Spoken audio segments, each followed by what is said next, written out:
Já estamos de volta com Hora Geral aqui na Santa Cecília TV e agora é hora de esporte em nome de Memorial. O esporte vive dentro da gente.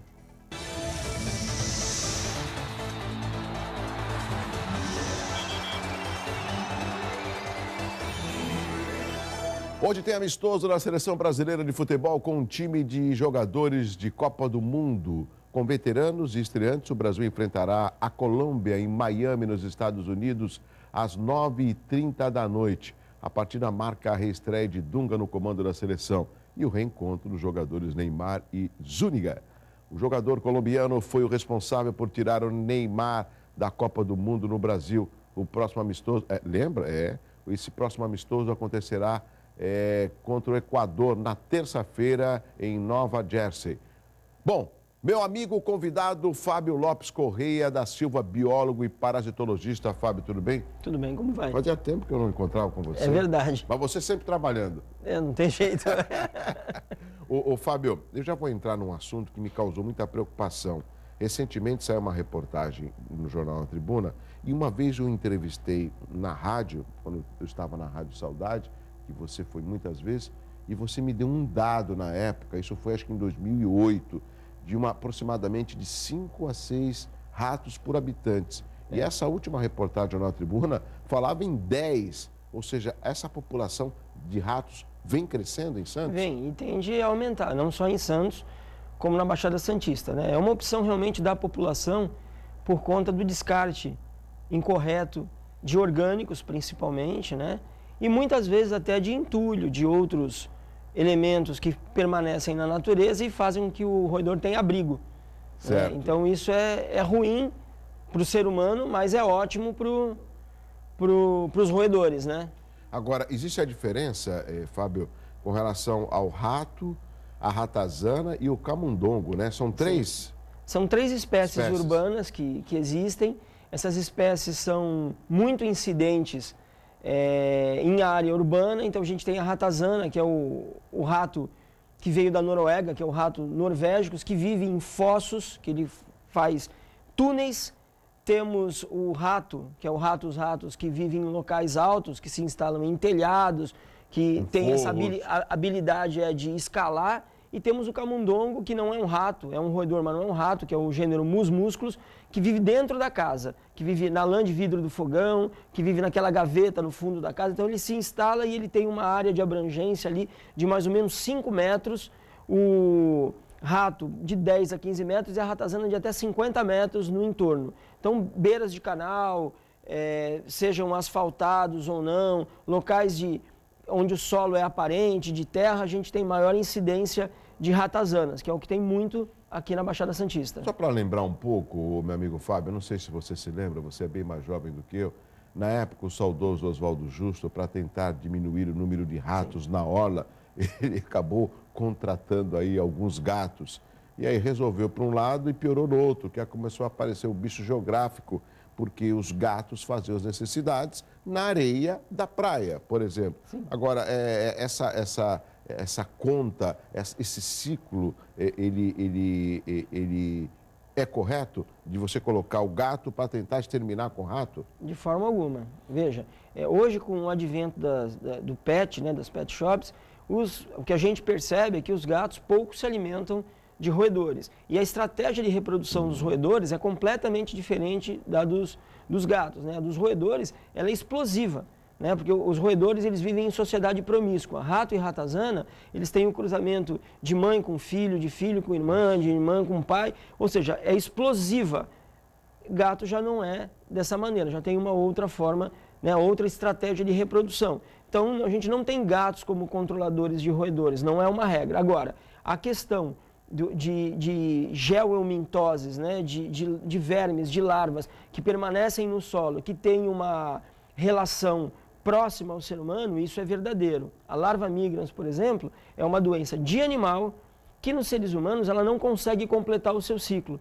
Então ela não consegue entrar e sair pelas fezes. E aí o que chama de bicho geográfico, né, ele vai migrando, ele vai cavando túneis pela pele, porque ele não consegue completar o ciclo. A gente chama isso de localização ectópica ou ciclo errático. O o vermezinho não consegue completar o Sim. seu ciclo. Então, a gente só contraiu essas doenças por essa estreita proximidade com populações explosivas de outros animais, como cães e gatos. Agora, Fábio, até para que o telespectador possa ficar atento, esse aumento da população de ratos que saiu nos jornais e que você acabou de falar que tende a aumentar, isso gera uma preocupação, ou deveria gerar uma preocupação com relação à população e, por consequência, das autoridades que cuidam da saúde da nossa cidade? Os roedores, eles têm grande capacidade de vetoriação, como a gente chama, né? Mais de 10 doenças são possíveis de serem transmitidas por roedores. Toda a questão é que, assim, a gente, quando tem casos de leptospirose, por exemplo, a gente não faz controle de leptospirose, a gente faz um controle dos roedores. A leptospirose é a consequência do aumento do número de roedores. Nem todo roedor tem a leptospira, a bactéria no organismo, mas quando tem, principalmente em períodos de chuva, ao a água invadir a toca desses roedores, eles ficam bastante estressados e urinam na água. Essa bactéria permanece por um tempo, a nossa pele é uma proteção boa para isso, entretanto, a gente permanecendo muito tempo na água ou tendo algum corte, ferida, a bactéria entra e se instala, né? Tanto que houve uma pesquisa há alguns anos atrás que eu fiz lá na secretaria, mostrando ocupacionalmente qual era a incidência maior de leptospirose na população. E a gente encontrou um nexo causal lá relativo à ocupação. Os indivíduos que, por exemplo, trabalhavam em ferros velhos, trabalhavam com esse tipo de atividade, onde tinha muito entulho e muito roedor, geralmente eles se machucavam, não usavam o EPI, e das 10 pessoas que contraíram, 8 eram homens, e desses, foi até um ano ruim lá em São Vicente, há muitos anos atrás, de 10 pessoas que contraíram no ano, 5 morreram. Então foi uma alta letalidade, 50% de letalidade da doença. Então a gente percebeu que ela era mais incidente no homem por conta da atividade, e dessas 10 pessoas, 6 pessoas trabalhavam em ferros velhos. Ou seja, tinham o contato direto com a urina do roedor. Agora, Fábio, o fato da gente ter aqui o maior porto da América Latina significa que essa população de ratos, ela se instala, em sua maioria, no Porto de Santos, ou é bem pulverizado em todo o nosso território aqui santista? Não, o que a gente percebe é que o porto pode ser um foco gerador, porque ele tem, em primeiro lugar, muito grão.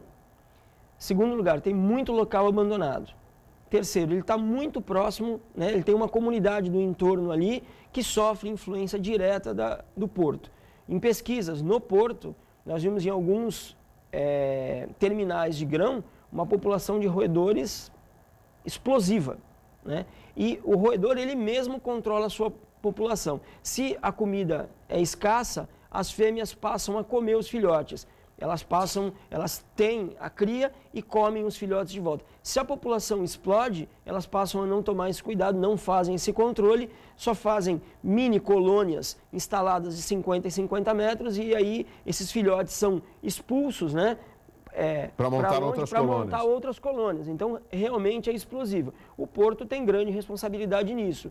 Agora, fazer uma política de controle de roedores dentro da área portuária, ela extrapola somente a questão de controle do roedor. A gente tem que ter modernização das esteiras, né, confinamento dessas esteiras, leis ambientais que sejam cumpridas, tem que ter um plano de gerenciamento de resíduo, toda empresa tem, mas será que esse plano de gerenciamento de resíduo é cumprido? Uma coisa é o papel, outra coisa é o que a gente vê na realidade. Logicamente, ter o porto, né, como uma área de circunvizinhança com as moradias é muito importante. Agora, existe mais ou menos que um acordo, né? As cordas dos navios, elas têm um cone invertido que faz com que os roedores daqui não consigam subir no navio e o navio também não desça, porque os navios também têm roedores. A ratazana entrou no país dessa maneira, é um rato norueguês, a ratazana. E veio para cá através de uma embarcação. Se instalou. Se instalou e está amplamente instalada, principalmente na Baixada Santista. E ela cruzou com um rato? Não. Eles nem vivem no mesmo ambiente, não cruzam, inclusive são agressivas um com o outro, são ambientes, a gente chama de estratificação de ambientes. Fábio, nós estamos conversando com o Fábio Lopes Correia da Silva, biólogo e parasitologista. Esse tema é muito importante aqui para a nossa região. Eu não posso deixar de lado também um outro aspecto que é a dengue. A gente sabe o quanto que a dengue vem vitimando pessoas e nós tivemos em 2010, se não me engano, o Fábio me corrija, a última epidemia. Sim. De lá para cá, os números começam a aumentar, isso traz uma preocupação. E recentemente foi aí comentado uma vacina que poderia ser ministrada às pessoas. Essa vacina está em teste. Parece que você é uma... Eu posso falar cobaia dessa vacina ou não? Eu fui voluntário a isso, né? A situação epidemiológica da Baixada Santista, por exemplo, ainda não foi interessante para o experimento da vacina aqui, mas eu estou na fila de espera. Sim. Né? Eu espero poder colaborar com isso, que é um assunto que... Então essa vacina você não tomou ainda? Ainda não tomei. Né? Mas você está aguardando? Estou aguardando. Me parece que, pela última pesquisa que teve, a eficácia da vacina por volta de 65% a 70%, que já é alguma coisa. O grande segredo dessa vacina é que ela tem que englobar os 4 sorotipos. Essa é a dificuldade de fazer. Porque a cada vez que se contrai dengue, pode-se ter a reação adversa dos anticorpos e um novo sorotipo e aí levar ao que a gente chama de dengue hemorrágica. Se nós tivermos 4 vacinas para vírus diferentes, toda vez que se reintroduz, que se reinsere a vacina, que é o vírus morto ou atenuado na pessoa, ela tem risco de desenvolver dengue hemorrágica. Por isso, essa dificuldade de fazer uma vacina que englobe as 4 proteínas, os 4 vírus. Agora, Fábio, um outro aspecto ainda com relação à dengue. Será que o fato dessa vacina, lógico, eu torço que dê certo, apesar do Fábio ter falado que estudos indicam que a eficiência dela é de 65% a 70%. Isso não causaria um relaxamento maior por parte da população? Não preciso me preocupar mais em tirar aqui a água parada, porque eu tomo uma vacina e a vacina eu não pego dengue. Não criaria esse ato de comodidade? Talvez essa seja a pergunta mais importante, mais interessante, e a melhor forma de a gente passar isso é esse espaço que vocês dão aqui. Isso não levaria a um relaxamento da população. Já há um relaxamento da população. O programa de controle de vetores, na verdade, ele deveria estar muito mais amplificado e num outro momento onde as pessoas só seguissem aquilo que aquelas medidas que o agente deixou na casa. Entretanto, o agente continua entrando na casa quando ele entra e as medidas ainda não estão sendo tomadas. Ainda que haja a vacina para dengue, isso não será suficiente, porque nós temos outras arboviroses, outras doenças que podem ser transmitidas pelo Aedes aegypti. A febre chikungunya, por exemplo, onde nós tivemos alguns casos que são alóctones, casos de pessoas que vieram de fora para cá. Da África, especificamente. Da África, né? A doença tem também na Ásia, é uma doença que tem alguma gravidade, que é uma doença bastante limitante para o ser humano. Ela tem uma letalidade pequena, mas ela causa muito sofrimento e é o mesmo mosquito que transmite essa doença. Assim como o Aedes aegypti também transmite febre amarela e também pode transmitir outras arboviroses que não são conhecidas, né? Como encefalites, febre do Oropouche, febre do Nilo, uma série de outras doenças que a gente não tem na região. Agora, manter uma fauna de mosquitos, uma entomofauna, do jeito que a gente mantém por um descuido, que a questão de dengue não é questão de pobreza. A leptospirose tem uma ligação com isso. A dengue não. A dengue é questão de desorganização, de acúmulo de água desnecessário. O Fábio, além de um biólogo e um parasitologista respeitado, o telespectador pode observar na facilidade com que ele ministra esse tema. Ele rapidamente citou 2 pontos que aí eu destaco a grande responsabilidade de políticas públicas sérias. Ele falou do Porto de Santos, se tivesse uma infraestrutura melhor, ou seja, através de filtros, através de saneamento em toda a extensão do cais, lógico que essa população de ratos seria bem menor. E isso tudo envolve uma modernização. Nós tivemos uma lei de 83 que tinha a lei de modernização dos portos, que modernizou não sei o quê, na realidade nada. E ele fala também da dengue, que aí é uma outra preocupação com relação a projetos habitacionais, a saneamento básico, ou seja, uma infraestrutura maior também nas cidades, para a gente tentar não ficar preocupado com algumas epidemias que possam surgir. E todas elas, Fábio, me corrija, são doenças que vêm do início do século passado, como a dengue, como a leptospirose, como a raiva. E ainda a gente, nos dias de hoje, em pleno século XXI, sofre esse risco, né? São chamadas de doenças reemergentes. Nós temos algumas doenças que são emergentes, que surgem, que o Brasil nunca teve. E algumas, como a dengue, é uma doença reemergente. Oswaldo Cruz, por exemplo, promoveu a erradicação do Aedes aegypti no início do século passado, e o Brasil ficou livre disso. Só que ele foi reintroduzido, a gente não teve o cuidado necessário, né? Ele foi reintroduzido e agora é uma certeza, o Aedes aegypti veio para ficar. É muito difícil que a gente consiga erradicar esse vetor por conta da opção da população e até mundial. Da característica das cidades também. Imaginem que a gente vive amontoado e tudo que a gente compra tem embalagem. E essas embalagens podem virar o criador. O Aedes aegypti se adaptou muito à vida do ser humano, né? A gente tem outros mosquitos, o Aedes albopictus, que é um mosquito meio desprezado, mas ele também pode transmitir dengue, que ele não gosta muito do sangue de ser humano. Houve uma pesquisa agora com a febre chikungunya, e para o mosquito adquirir o vírus e começar a passar esse vírus, ele demora mais ou menos de 7 a 9 dias.